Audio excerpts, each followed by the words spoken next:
जय हिंद मित्रांनो, मी प्रदीप पाटोळे, मुंबई पोलीस. भरती करणाऱ्या माझ्या सर्व मित्रांना शुभेच्छा. मुंबईमध्ये मरोळ या ठिकाणी तुमचं ग्राउंड चालू आहे.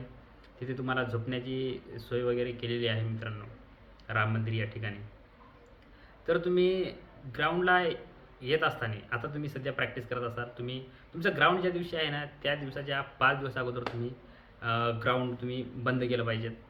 आणि तुम्ही सुरुवातीला फक्त आणि फक्त स्ट्रेचिंग वगैरे करायची, रनिंग वगैरे करायची नाही. कुठल्याही प्रकारची तुम्ही 1600 मीटरचा टायमिंग काढून पाहायचा नाही. 2 दिवस गेल्याच्यानंतर तुम्ही पूर्ण रनिंग वगैरे बंद करून टाकायची आणि 1 दिवस अगोदर यायचं.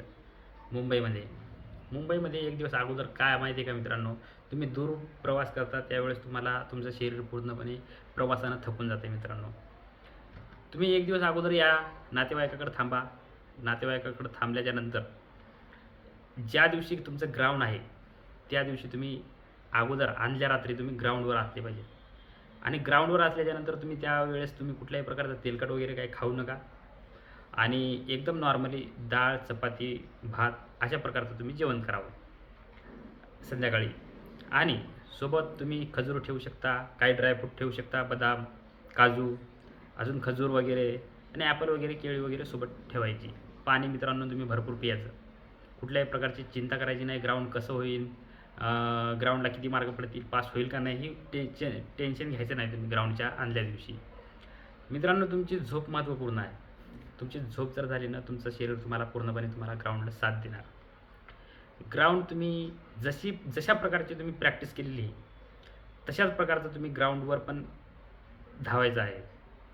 तुम्ही कुठल्याही प्रकारचा ओव्हर ॲक्शनमध्ये जोर लावू नका. कारण की भरती आपलं भविष्य घडवते मित्रांनो, हे आपल्या सर्वांनाच माहिती आहे. परंतु भरती आपल्या जीवापेक्षा मोठी नाही. आणि 1600 मीटर धावता वेळेस मित्रांनो तुमची सर्वात मोठी चुकी म्हणजे तुम्ही 1600 मीटर ज्यावेळेस धावता त्यावेळेस सर्वात मोठी चूक काय करता माहिती आहे का? तुम्ही सुरुवातीला जोर लावता मित्रांनो. पूर्णपणे एक राऊंड आणि 400 ते 500 मीटरपर्यंत तुमचा नाही का, जे 400 ते 500 मीटरपर्यंत तुम्ही एकदम एकदम तुमच्या रेंजमध्ये, म्हणजे तुम्हाला दम लागलाच नाही पाहिजे अशा प्रकारचं धावायचं तुम्ही. कुठल्याही प्रकारचा जोर न लावता दुसऱ्या राऊंडमध्ये फक्त तुम्ही तुमच्या पायाची स्टेप जी आहे, पायाची स्टेप तेवढीच लांब व्हायची. पायाची स्टेप तुम्ही थोडीशी जास्त करायची. आणि तिसऱ्या राऊंडला तुम्ही थोडा जोर लावायचा. कारण की तुम्हाला 1600 मीटर पूर्ण पळायचं आहे मित्रांनो. तुम्ही 1 राऊंड आणि 2 राऊंड पळाल्याच्यानंतर तुम्हाला मार्क भेटणार नाहीत. तुमचे जोपर्यंत पूर्ण होणार नाही 1600 तोपर्यंत तुम्हाला मार्क वगैरे काही भेटत नाहीत मित्रांनो. शेवटी ज्यावेळेस 300 मीटर आला असेल तर शेवटच्या 300 ते 400 मीटरपर्यंत तुम्ही फक्त आणि फक्त नाकाने श्वास घ्यायचा आणि तोंडाने सोडायचा.